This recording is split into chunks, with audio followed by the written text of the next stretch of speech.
I never thought humiliation could taste so bitter until that night.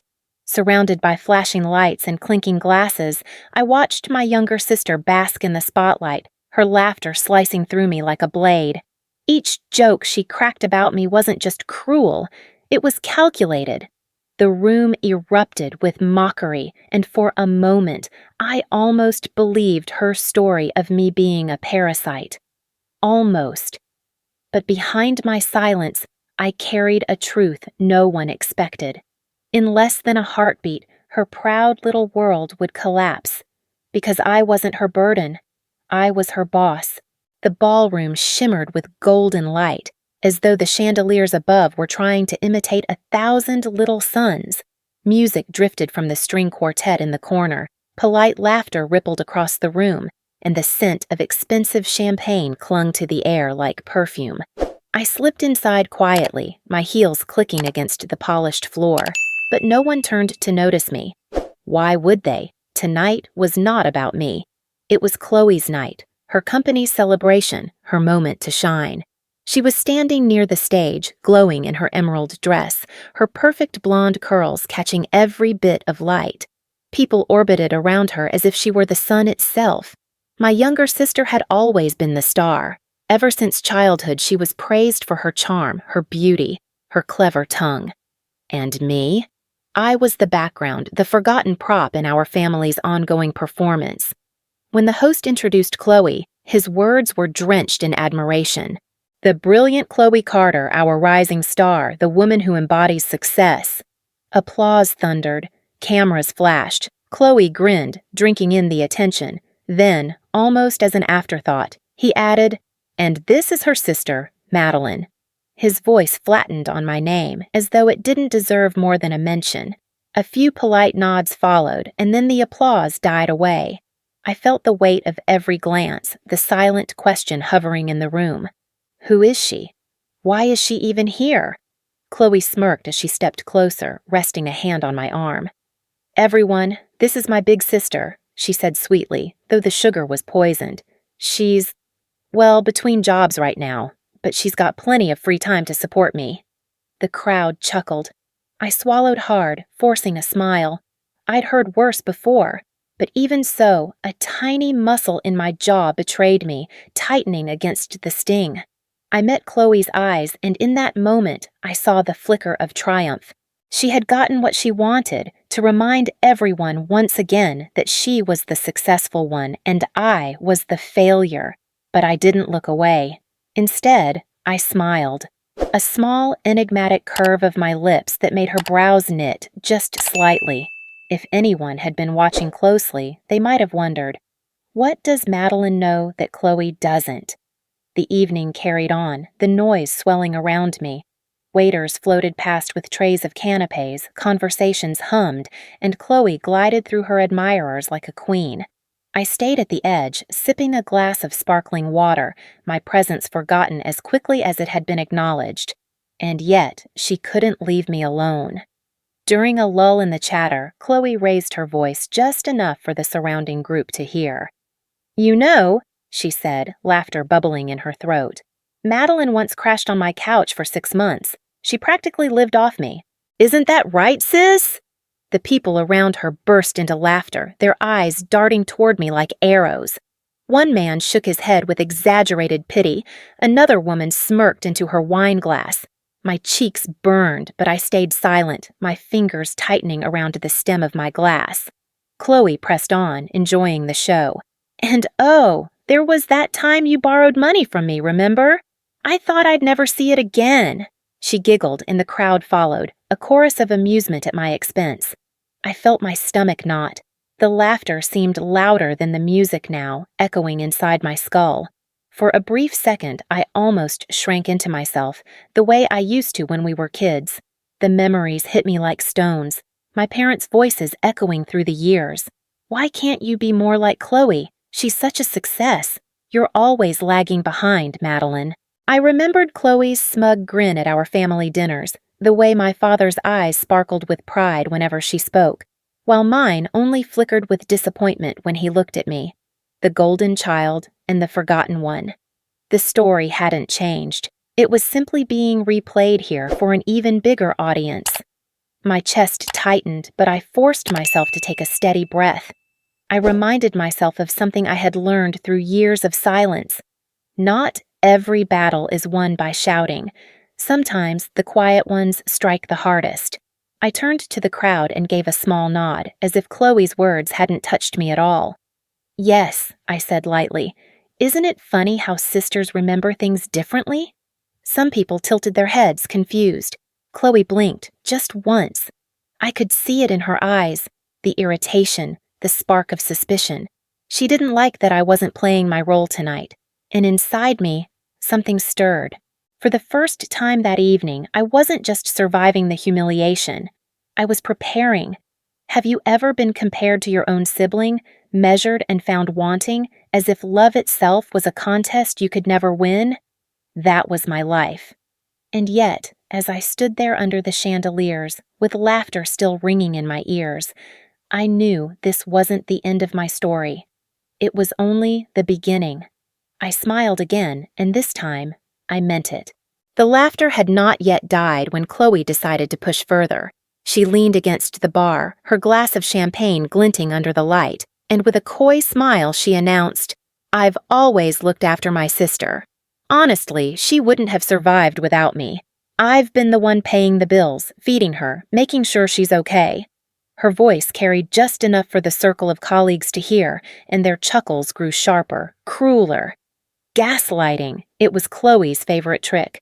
Twist the truth, bend it just enough so that the lie seemed believable, and then repeat it until others accepted it as fact. I had lived in that shadow my whole life. Tonight, she wasn't just speaking to strangers. She was speaking to an audience, curating her image as the selfless savior while painting me as a parasite. A man in a navy suit pulled out his phone, angling it casually toward us. The little red light winked at me. He was recording. My humiliation wasn't just for the people in this room anymore. It had the potential to spread beyond these walls, onto screens, into feeds, replayed for thousands of strangers to laugh at. The thought clawed at my chest. Viral mockery. Another permanent scar. I kept my eyes on Chloe, but I felt the burn of every glance around me. Some looked at me with pity, others with barely concealed amusement. The room was closing in, suffocating. Still, I refused to give her what she wanted. I didn't argue. I didn't break. Instead, I smiled, though my throat tightened until breathing felt like swallowing glass. And in that silence, I noticed something. My eyes caught the faint shimmer of a waiter's reflection on the polished surface of a champagne bucket, and I saw myself, not broken, not beaten, but steady. My eyes were clear, shining with something that no one else noticed, something even Chloe failed to see. Whispers followed me as I turned and walked toward the balcony. I let the night air wrap around me, cool and sharp, a relief from the suffocating perfume of the ballroom. My hands gripped the railing, cold metal grounding me as I stared out at the city lights below.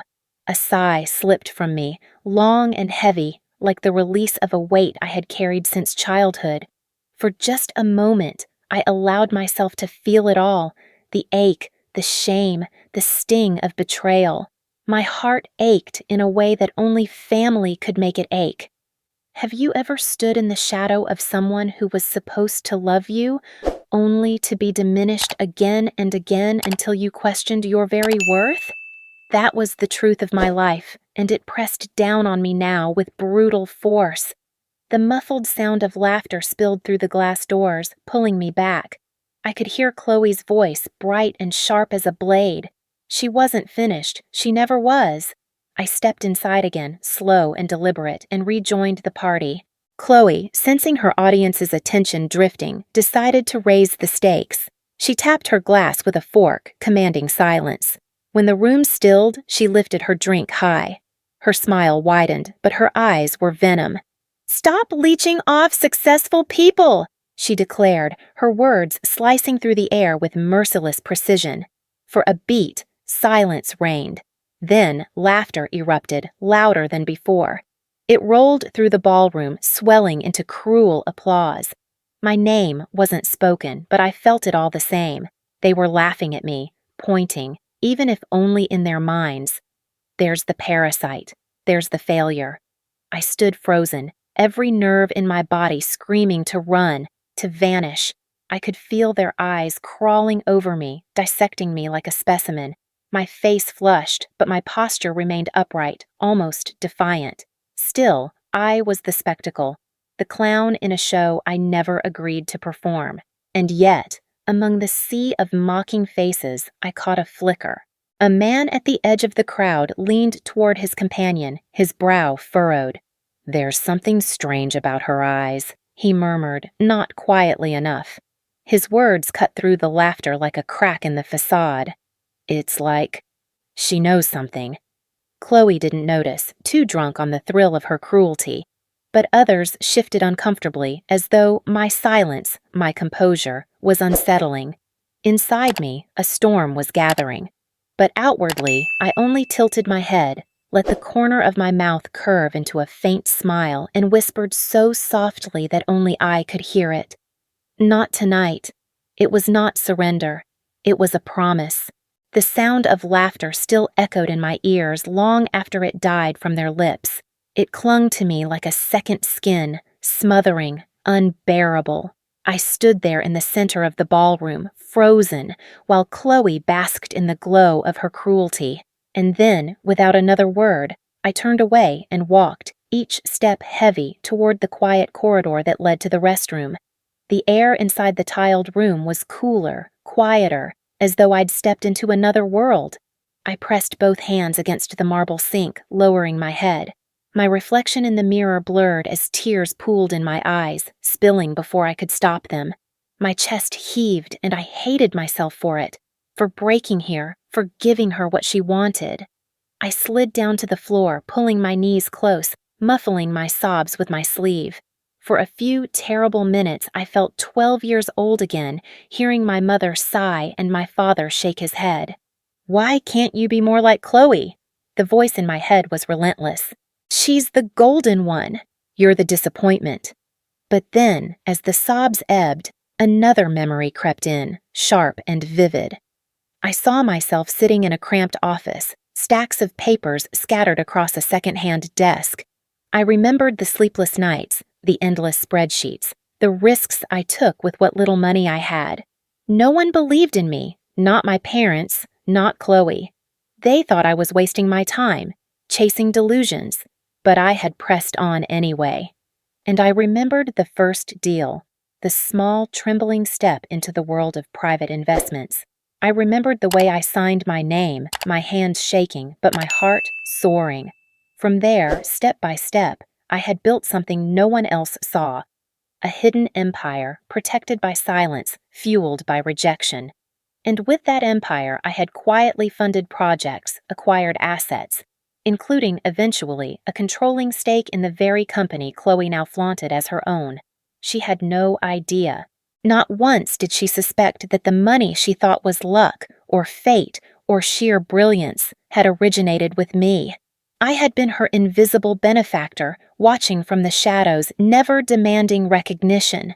Perhaps it was foolish, a desperate attempt to stay connected, to support her even when she mocked me. But it was also my greatest shield. She thought she was standing on her own 2 feet, but the ground beneath her was mine. The thought steadied me. I wiped at my cheeks with trembling fingers, staring back at my reflection. My eyes, still wet, gleamed with something new. Fire.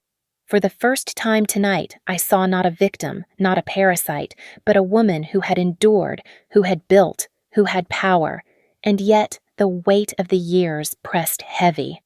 I leaned closer to the mirror, whispering to myself, "I am not your puppet. Not anymore." The words trembled, but they were real. The tears slowed, replaced by an odd calm.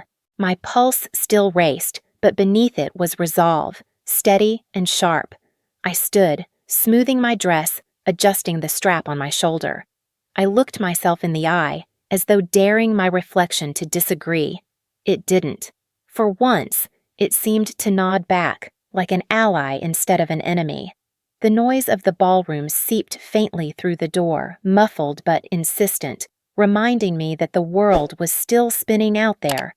Chloe was still holding court, still laughing, still stabbing me with every word. But my story wasn't over. Not yet. I dabbed the corners of my eyes with a tissue, taking a deep, deliberate breath. The faint trace of my perfume rose with it, floral and sharp, a scent that suddenly felt like armor instead of decoration. I slipped my hands down the sides of my dress, smoothing away the wrinkles, as though erasing the evidence of my collapse. Then, slowly, I straightened my shoulders, lifted my chin. My heels clicked against the tile as I stepped toward the door. For a heartbeat, I paused, hand resting on the cool metal handle. I thought of walking away, of leaving the building, disappearing into the night. It would be easy. No confrontation, no risk. I could vanish. But then I heard it again, her laugh, sharp as glass, cutting through the muffled walls. And something inside me shifted. The music of the evening had changed. No longer sorrowful violins, but something heavier, more dangerous, pounding like a drum in my chest. I opened the door. The hallway stretched before me, golden light spilling from the ballroom like a stage waiting for its actor. I walked forward, each step more certain than the last. As I approached the entrance, I caught my reflection again in the glass doors leading back inside. My eyes were still rimmed red, but they burned with purpose. My lips pressed into a line, steady and calm. This wasn't the end of my story. It was the turning point. I pushed open the doors. The room greeted me with the same cruel brightness as before, but I no longer shrank beneath it. My steps carried me back toward the banquet tables, calm and deliberate. I could feel every eye flicker toward me, curious, expecting my shame. Chloe's gaze locked on mine instantly. She grinned, sharp as a knife, as if daring me to collapse again. "Well," she said loudly, her voice cutting across the chatter. "There she is. Don't worry, everyone. My sister always bounces back. She's used to embarrassing herself." Her followers laughed, the sound brittle, hollow. But I didn't flinch. I let my eyes settle on her, steady, unblinking. The strength I had found in the restroom still pulsed through me, carrying me forward. My lips curved into a smile, quiet, dangerous. "It's funny, Chloe." My voice was calm, almost amused. "You really don't know who you're mocking." The words dropped like stones into a still pond. Ripples spread across the room. Conversations halted mid-sentence. A few heads turned sharply, as though they weren't sure if they'd heard me correctly. Chloe's laughter faltered, her grin twitching at the edges. "What was that supposed to mean?" she demanded, a crack slipping into her tone. I tilted my head, letting the silence stretch. I could feel the audience leaning closer, curiosity mounting. For years, I had let Chloe script my role, the failure, the dependent, the joke. But tonight, I had the stage, and I knew exactly when to deliver my lines. "Do you really want me to answer that here?" I asked softly, but my words carried. A murmur rippled through the crowd. Chloe's cheeks flushed pink, though she tried to hide it with another forced laugh. "God, Maddie, you're so dramatic. Always have been," she said, waving me off, trying to reclaim the spotlight.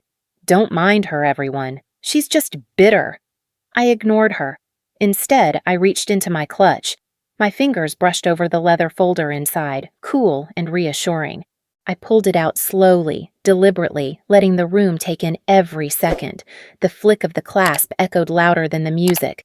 I laid the folder on the table, opening it with a precision that felt like ritual. Papers gleamed beneath the chandelier light. On top, stamped in clean black ink, was the company's logo, and beneath it, bold and irrefutable, my name. Madeline Carter, majority shareholder. The air shifted. A hush fell over the guests, the kind of silence that doesn't happen by chance, but by shock. Glasses paused halfway to mouths, forks hovered above plates. No one moved, no one breathed. My heart pounded, but I kept my composure, letting them absorb it. This was the pause before the explosion, the inhale before the storm. Chloe's eyes landed on the document. She blinked once, twice, as though her brain refused to process what she was seeing. And then she laughed. Too loudly, too forced. "Oh, come on," she scoffed, tossing her hair back. "What is this? Some printout you made at a copy shop? You think you can fool everyone with paperwork?" Her voice cracked on the last word. The guests shifted uneasily. Some leaned forward to examine the papers. Others exchanged glances, whispers rising like a breeze in a crowded forest. I didn't argue. I didn't raise my voice. I simply slid the next page forward, a notarized ownership document complete with signatures and seals. The emblem of the state glimmered beneath the light, undeniable. A collective gasp rippled through the crowd. Someone near the front whispered, "Oh my God!" Chloe's laugh stuttered and died. She gripped her glass tighter, knuckles whitening as though the stem might break in her hand. Her eyes darted around, searching for an ally, but all she found were faces twisted in confusion, awe, and something new. Doubt. I looked at her, my expression steady, my voice even. "Everything you built here, Chloe, you built on my foundation. Every step you've taken, every accolade you've accepted, I allowed it." The silence was deafening. Even the string quartet had faltered, bowing their instruments into quiet. Chloe tried one last laugh, high-pitched, brittle. "What's that supposed to mean?" she spat, her mask cracking wide open. And I smiled again, slow and deliberate, the kind of smile that promises a reckoning. The silence that followed was unlike anything I had ever experienced. A ballroom filled with hundreds of people, yet not a single sound dared to intrude. I could feel the weight of every stare pressing against me, their confusion rippling into awe, then disbelief. My heartbeat was steady, though, my resolve held firm. I let the silence stretch until the tension became unbearable, and then, in a voice calm and unwavering, I said the words that would shatter the night. "I own this company." The declaration rang through the room like a bell, sharp and absolute. Somewhere in the crowd, a glass slipped from trembling fingers, shattering against the marble floor. The crash broke the spell, and gasps erupted in every corner. Phones rose into the air, recording, capturing every flicker of expression. The moment was no longer private. It belonged to the world. Chloe's face drained of color, then flushed crimson. She stammered, That's ridiculous. She's lying. Everyone, don't believe her. She's always been jealous of me." Her laugh was shrill, desperate, scraping against the silence. But no one was laughing with her. Their eyes were not on Chloe anymore. They were on me, scanning the documents laid bare, watching my calm composure against her unraveling. Doubt had turned into certainty, and certainty into judgment. Someone whispered from the back, loud enough to ripple forward, "She's telling the truth." Chloe's mouth opened, but no words came. I stepped closer, my heels sharp against the floor, my presence filling the space between us. I didn't raise my voice. I didn't need to. "You wouldn't even be here without me, Chloe. Do you remember how you got this job? The opportunity you thought was luck. That was me. I gave you the chance. I lifted you when no one else would. And this," I gestured around the glittering ballroom, "all of this stands because I allowed it." The crowd recoiled, their shock turning into something darker. Contempt. Murmurs swelled. She funded her? She lied? All this time? Chloe's pedestal was collapsing beneath her feet, brick by brick. Her hands shook as she pointed at me, her voice trembling. You're trying to ruin me. She's making this up." But then, from somewhere near the stage, a man in a tailored suit stepped forward. One of the senior partners, his expression grave. "She's not lying," he said, his voice firm. "We've seen the documents. We knew there was a silent partner. We just never imagined it was you, Madeline." All eyes turned to me again. I gave the faintest nod, acknowledgement, but not arrogance. The room erupted in gasps, the verdict sealed. Chloe's knees seemed to buckle. She clutched the edge of a chair, her breath coming in shallow bursts. Her empire, Her carefully curated illusion was gone, demolished in seconds. And then came the twist the crowd wasn't expecting. I leaned closer, lowering my voice, but the microphone nearby caught every word. You never knew, Chloe. All those years you boasted of your independence, your brilliance. It was me who placed the first stone under your feet. I wanted to see you succeed. I wanted you to have what I never did, and this is how you repaid me, by tearing me down again and again. A hush settled again. And then, like lightning, the tide turned. People who had laughed at me minutes ago now turned their backs on Chloe. Conversations crackled with disgust. She used her sister? She humiliated her in public? And the sister was the one who gave her everything? Phones continued recording, the red dots glowing. Somewhere, someone whispered, "This will go viral." Chloe's voice broke. "Please, please, Maddie, you wouldn't—" She reached for me, but I stepped back, holding her gaze. "No more," I said quietly. "From tonight forward, I am not your burden, your joke, or your shadow. From tonight forward, I am not the failure sister." My words cut through the air like steel. I am the one who built the ground you walk on, and I will not let you trample me again. Tears brimmed in Chloe's eyes, but they weren't enough to soften the edges of truth. Her colleagues recoiled, whispering harsh judgments. Some even walked away, shaking their heads. Her power had evaporated, her charm exposed as cruelty.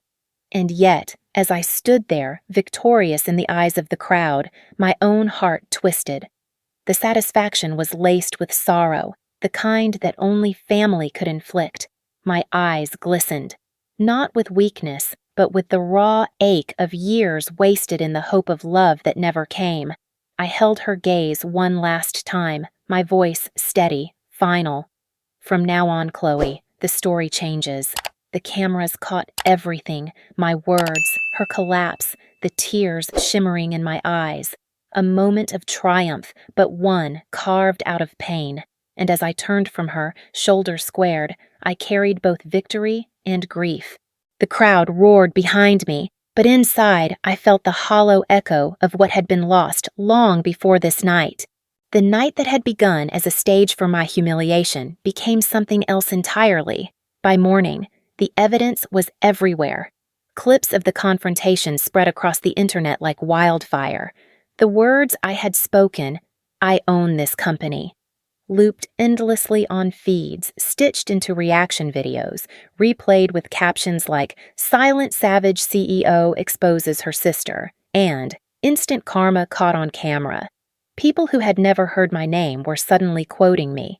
Some called me an icon, others simply nodded in recognition of a moment they'd longed to see. A victim reclaiming her story, not through rage, but with calm, undeniable truth. Chloe, meanwhile, couldn't hide. Every angle of her face, frozen in shock and denial, was replayed millions of times. Her once perfect reputation was shredded in hours. Sponsors dropped her. Colleagues unfollowed her. Whispers in corporate hallways turned into outright avoidance. She walked into the office the next day, only to be met with silence, then a closed-door meeting that ended with her departure. No resignation letter could mask what the world already knew. She was finished. I should have felt triumphant, and in part, I did. But beneath the satisfaction was a deeper ache, because victory doesn't erase the scars. Then came the twist I hadn't expected. My parents called. Their voices, for once, carried none of the pride reserved for Chloe, none of the sharp disappointment reserved for me. Instead, there was hesitation, cracks in the certainty they had clung to for decades. "Madeline," my mother said softly, We didn't know." Of course they hadn't. They never cared to. They had looked only at the surface, feeding Chloe's vanity while starving my spirit. But now the world had exposed the truth they'd refused to see. My father, a man who had once told me outright that Chloe was the family's pride, faltered. "I owe you an apology," he admitted, the words halting as if they weighed more than he could bear. "We were wrong." I listened, not out of a thirst for vindication, but because a part of me, The child who once longed for their approval needed to hear it. Their apology could never undo the years of silence and dismissal, but it was a crack in the wall I had spent a lifetime pressing against. When the call ended, I sat in quiet stillness. The catharsis didn't come in fireworks, but in the gentle settling of dust after a storm. The audience who had watched me crumble, then rise, had felt it too. The comments flooding my inbox weren't just cheers. They were confessions from strangers who knew the weight of being overlooked, dismissed, compared. You spoke for all of us. I've been where you are, and I never thought I'd see someone win. It was more than justice. It was resonance. In the weeks that followed, the shape of my life changed. People who once avoided me at events now sought me out with respect. But I didn't chase the applause. I found my circle instead. Colleagues who had always treated me with dignity. Friends who had stayed when I was invisible. They became my chosen family, the ones who saw me not for what I had been labeled, but for who I truly was. I didn't seek revenge against Chloe beyond what had already unfolded. The world had done that on its own, and cruelly. There was no need for me to add to her downfall.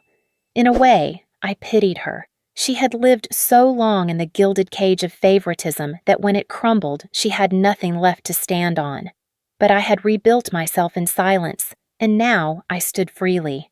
One evening, weeks later, I stood on a rooftop terrace overlooking the city. The skyline glittered, vast and alive. The same lights that once mocked me from afar now felt like companions, witnesses to the journey I had endured. I thought of Chloe, not with hate, not even with bitterness, but with a kind of distant sorrow.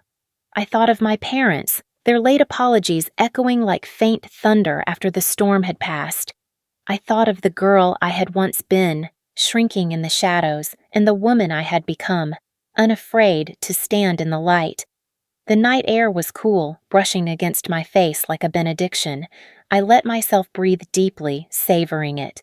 The sweetest revenge, I whispered to no one but myself, is freedom. And in that moment, I felt it, not just freedom from Chloe or from the judgment of my family, but from the chains I had carried within myself. The chains of needing approval, of believing I had to earn my worth through their eyes. I was free. The city stretched before me, vast and limitless. For the first time, I didn't see walls or cages or locked doors. I saw open roads, possibilities waiting to be claimed. And with that, I turned away from the skyline, ready to step into a life no longer defined by the shadow of my sister, but by the light I had ignited myself. The screen would fade to black there, leaving the audience in the quiet hum of my final truth. Not a roar of vengeance, not the spectacle of destruction, but the whisper of release. Because the story was never about Chloe's downfall, it was about my transcendence.